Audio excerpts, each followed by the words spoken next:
Oke. Assalamualaikum warahmatullahi wabarakatuh. Selamat pagi, siang, sore, ataupun bahkan mungkin selamat malam kepada Bapak Ibu peserta Training of Trainers, program edukasi kesehatan seksual dan reproduksi remaja berbasis sekolah. Perkenalkan, nama saya Aleha Sferini. Kali ini saya akan menyampaikan materi mengenai hak reproduksi remaja. Jadi ada dua tujuan utama dalam penyampaian materi ini. Yang pertama adalah memahami definisi dan contoh dari hak asasi manusia, dan yang kedua memahami hak reproduksi remaja. Nah, walaupun penyampaian materi ini dalam bentuk rekaman video, saya ingin mencoba sedikit interaktif dengan Bapak Ibu sekalian. Jadi dalam penyampaian materi ini nanti akan ada beberapa pertanyaan.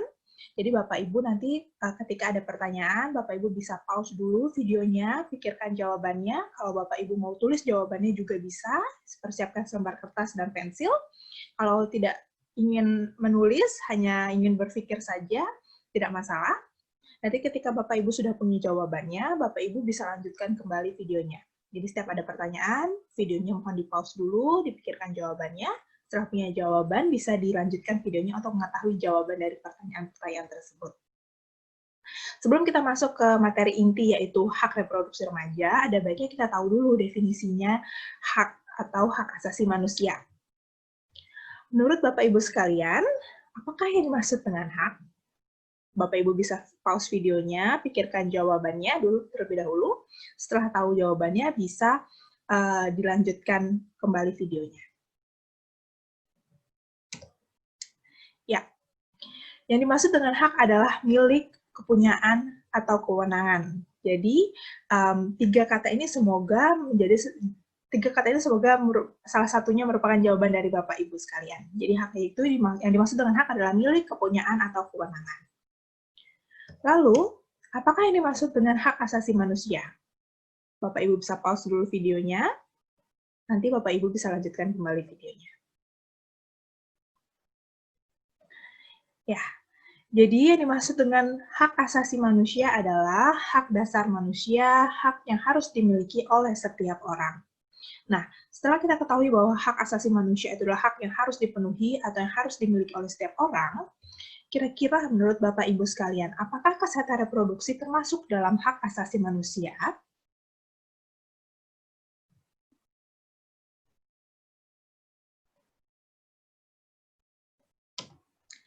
Kesehatan reproduksi termasuk dalam hak asasi manusia, seperti yang dicantumkan pada pasal 25 Deklarasi Universal HAM. Jadi dikatakan bahwa setiap orang berhak atas tingkat hidup yang memadai untuk kesehatan dan kesejahteraan diri dan keluarganya. Hak atas kesehatan ini termasuk pula hak atas kesehatan reproduksi. Dan itu bukan hanya untuk remaja, tetapi untuk semua orang, seluruh segala umur dan baik laki-laki maupun perempuan mempunyai hak atas kesehatan reproduksi. Selain dari hak kesehatan reproduksi, ada beberapa hak lain yang dapat menunjang pemenuhan hak kesehatan dan kesejahteraan untuk setiap manusia.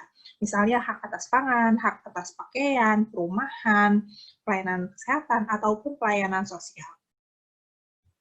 Jadi, sekali kita ketahui bahwa hak asasi manusia itu adalah hak yang harus dimiliki oleh setiap orang, dan termasuk salah satunya adalah hak atas kesehatan reproduksi. Nah, hak reproduksi remaja ini ada 5 yang utama yang akan kita bahas di slide-slide selanjutnya. Yang pertama adalah hak remaja atas informasi dan pendidikan kesehatan reproduksi remaja. Informasi yang seperti apa? Itu informasi atau pendidikan kesehatan reproduksi yang dapat mendukung remaja itu untuk membuat keputusan. Jadi remaja itu harus diberikan informasi yang akurat dan sesuai dengan umurnya agar mereka dapat membuat keputusan untuk dirinya sendiri terkait dengan kesehatan reproduksinya. Sangat penting sekali informasi yang akurat ini karena sebenarnya banyak sekali informasi terkait dengan kesehatan reproduksi ini di media internet dan sangat mudah untuk remaja untuk mengakses informasi-informasi tersebut. Tetapi banyaknya informasi yang beredar di internet itu masih kita pertanyakan keakuratannya. Jangan-jangan malah informasi yang ada di media internet itu bukan memberi nambah pengetahuan remaja tentang kesehatan reproduksi, tetapi malah menggiring mereka ke perilaku kesehatan reproduksi yang kurang baik. Nah, disinilah peran dari petugas kesehatan dan juga institusi pendidikan untuk memberikan informasi kesehatan reproduksi remaja yang akurat. Lalu yang kedua adalah informasi yang sesuai dengan umurnya. Pendidikan kesehatan reproduksi itu memang sebaiknya ditanamkan kepada anak-anak itu sejak sedini mungkin. Karena masalah kesehatan reproduksi itu bukan hanya tentang kehamilan, bukan hanya tentang pubertas, ataupun juga tentang kontrasepsi. Salah satu masalah dari kesehatan reproduksi itu adalah pelecehan seksual.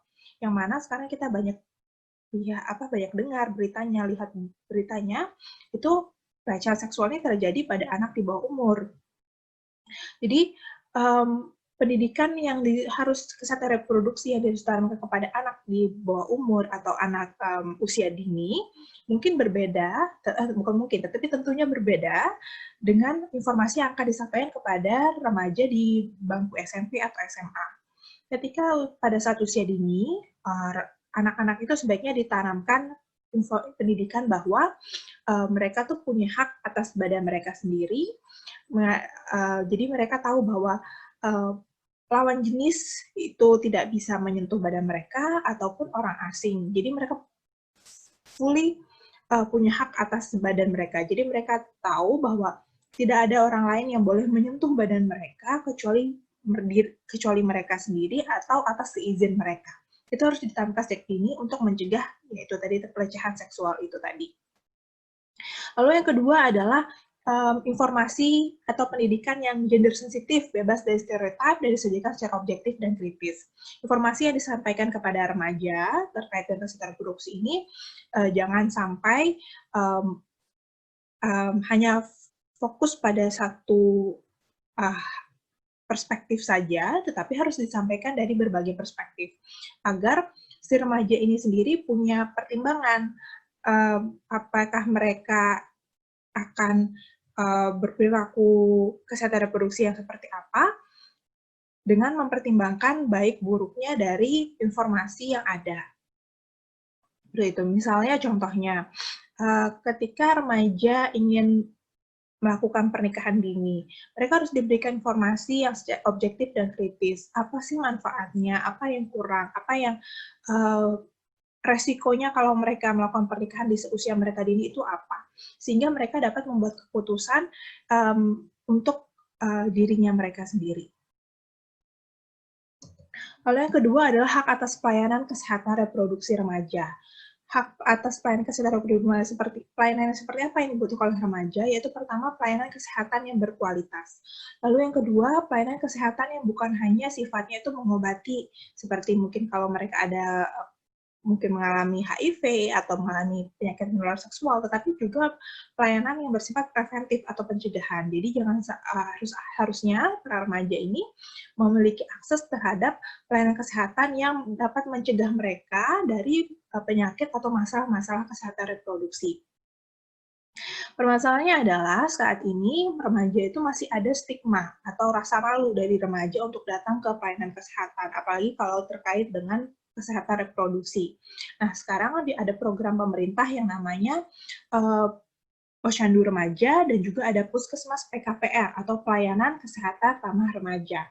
Di mana Puskesmas PKPR ini mereka menyediakan pelayanan yang sebisa mungkin ramah remaja, sehingga remaja itu tidak sungkan, tidak takut, tidak malu untuk datang ke pelayanan, dan juga pelayanannya itu bisa by phone, jadi bisa mereka janjian. Jadi si remaja itu tidak perlu bolos atau bukan bolos, tetapi kayak meninggalkan sekolahnya seharian hanya untuk mendapatkan pelayanan kesehatan. Karena kan pelayanan kesehatan ini mayoritas dilaksanakan pada jam yang sama dengan jam sekolah. Terkadang remaja itu kalau tidak ada janji temu dengan pelayanan kesehatan, mereka harus menghabiskan mungkin seharian untuk menunggu di pelayanan kesehatan. Nah, Puskesmas PKPR ini salah satu tujuannya itu, jadi remaja itu tetap bisa bersekolah, hanya izin saja untuk mungkin sejam, 2 jam untuk datang ke pelayanan kesehatan. Begitu.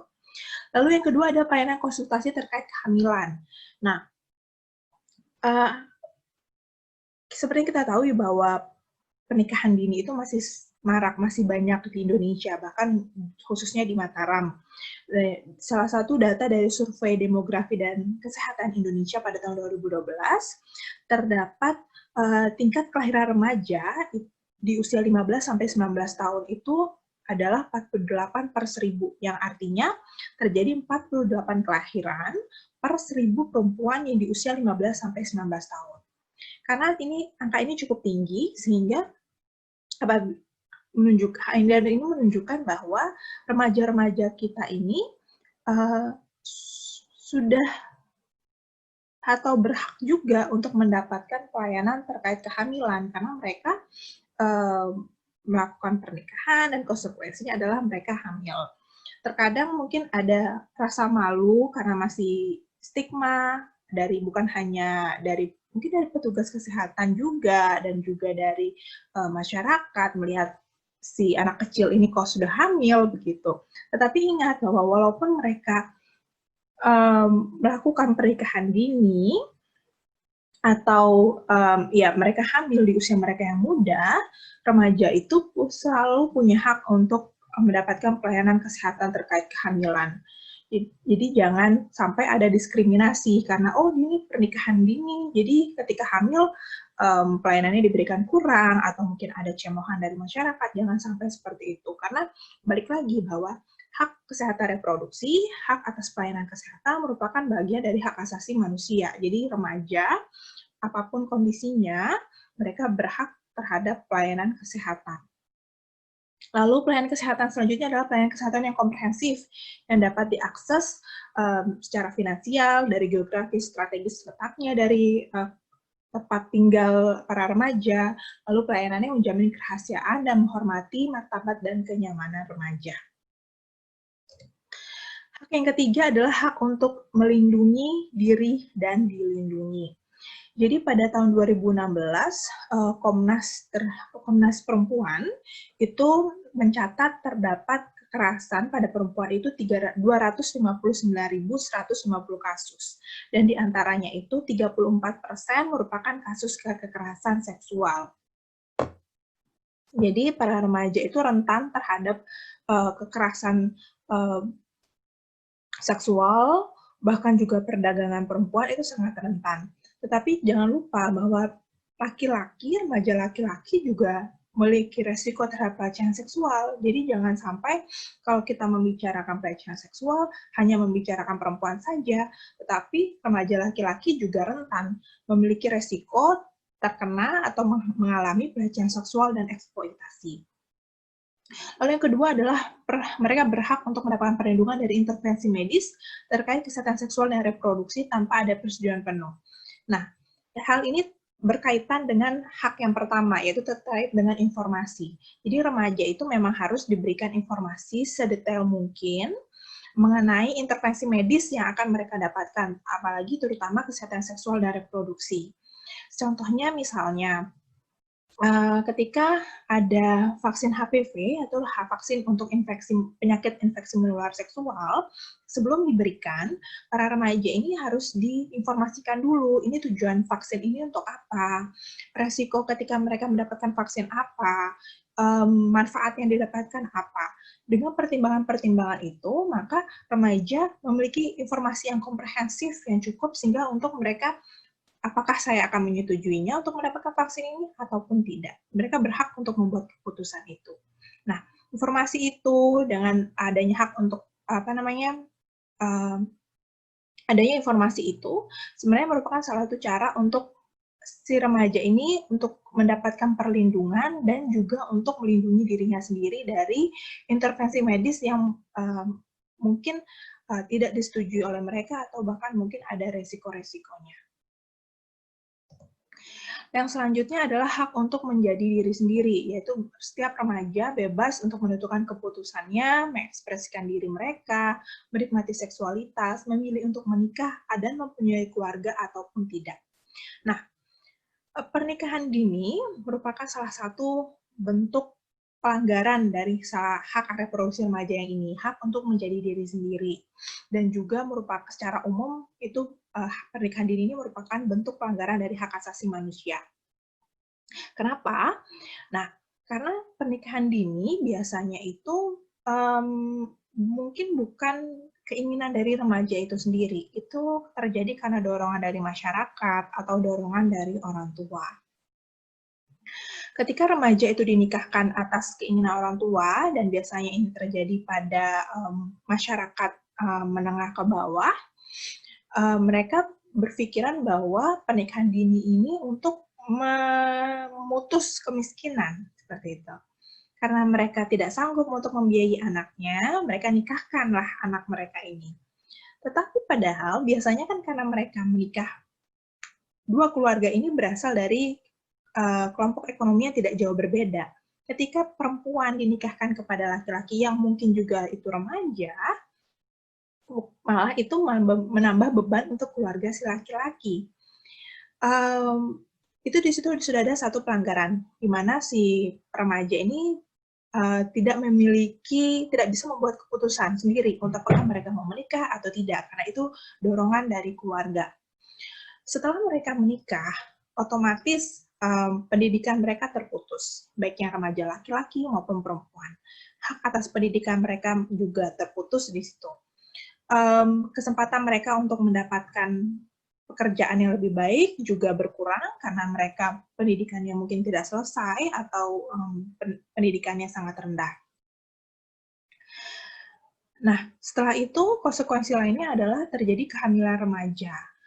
Kehamilan remaja ini, walaupun tadi saya sebutkan bahwa setiap remaja itu ketika mereka hamil mereka berhak mendapatkan pelayanan kesehatan, tetapi kehamilan remaja itu merupakan salah satu kehamilan yang beresiko, merupakan salah satu penyebab terjadinya kematian ibu, yaitu kehamilan di usia muda. Jadi penyebab kematian ibu itu ada 3, kehamilan terlalu muda, terlalu tua, dan yang jaraknya terlalu dekat. Nah, apabila si remaja ini menikah dan hamil, mereka berhak mendapatkan pelayanan kesehatan, tetapi bahkan lebih ekstra pelayanan kesehatan diberikan karena mereka itu sangat beresiko untuk kematian ibu. Jadi pernikahan dini itu merupakan banyak sekali resikonya atau kurang bermanfaatnya, lebih banyak masalahnya dibandingkan manfaatnya. Karena itu tadi ini merupakan bentuk pelanggaran hak asasi manusia, hak reproduksi para remaja, dan juga bahkan memiliki berisiko kematian untuk remaja perempuan. Hak yang terakhir adalah hak untuk berpartisipasi dan dilibatkan dalam pembuatan keputusan. Jadi setiap remaja, mereka itu berhak untuk dilibatkan dalam perencanaan program remaja, mengikuti seminar terkait dengan kesehatan remaja, kesehatan reproduksi remaja, dan ikut mempengaruhi pemerintah melalui pendekatan yang tepat. Salah satu program pemerintah yang menurut saya cukup menarik dan merupakan bisa membantu pemenuhan hak remaja yang terkait dengan hak untuk berpartisipasi dan dilibatkan dalam pembuatan keputusannya adalah adanya program Posyandu Remaja. Jadi mungkin Bapak Ibu tahu bahwa kalau Posyandu balita, biasanya kan itu yang jadi kader adalah ibu-ibu atau masyarakat sekitar. Nah, kalau di Posyandu Remaja ini, yang disarankan menjadi kader itu adalah remaja. Nah, dengan terlibatnya remaja dalam program kesehatan, yang khususnya program kesehatan untuk orang-orang seusia mereka, seusia remaja, mereka jadi tahu bahwa apa sih masalah kesehatan remaja yang ada di sekitar saya, apa sih sebenarnya kesehatan remaja itu, apa sih yang saya harus dapatkan, hak saya apa saja. Mereka bisa dapatkan informasi pengetahuannya dari terlibat sebagai kader dalam Posyandu Remaja. Jadi menurut saya itu satu tahapan yang bagus untuk pemenuhan kesehatan remaja, bukan hanya kesehatan reproduksi dengan melibatkan remaja menjadi kader. Tapi mungkin masih terbatas pelaksanaannya, tidak mungkin belum semuanya. Besok mungkin ketika kegiatan diskusi kita bisa Bapak Ibu bisa sharing apakah di daerah Bapak Ibu atau di dekat-dekat rumah Bapak Ibu sudah ada posyandu remaja atau belum. Nah, seperti yang kita tahu tadi sudah ada 5 hak reproduksi remaja yang utama. Yang pertama adalah hak atas informasi atau pendidikan kesehatan reproduksi, hak atas pelayanan kesehatan, hak atas perlindungan, hak untuk menjadi diri sendiri, dan hak untuk berpartisipasi dalam pembuatan keputusan. Dari link semua hak-hak itu, kita dari tadi berbicara tentang hak. Lalu siapa sih yang bertanggung jawab untuk memenuhi hak-hak reproduksi remaja itu? Menurut Bapak Ibu, sekarang Bapak Ibu bisa pause dulu videonya, berpikir dulu siapa yang bertanggung jawab untuk memenuhi hak-hak reproduksi remaja. Ya. Apabila Bapak Ibu sudah selesai untuk sudah mendapatkan jawabannya, kita lanjutkan. Ya. Yang bertanggung jawab untuk pemenuhan hak reproduksi remaja itu adalah semua pihak. Semua pihak itu bertanggung jawab, memiliki peran masing-masing untuk pemenuhan hak reproduksi remaja. Pertama, pemerintah punya andil dalam mungkin bagiannya adalah pembuatan kebijakan, pembuatan program untuk pemenuhan hak reproduksi remaja.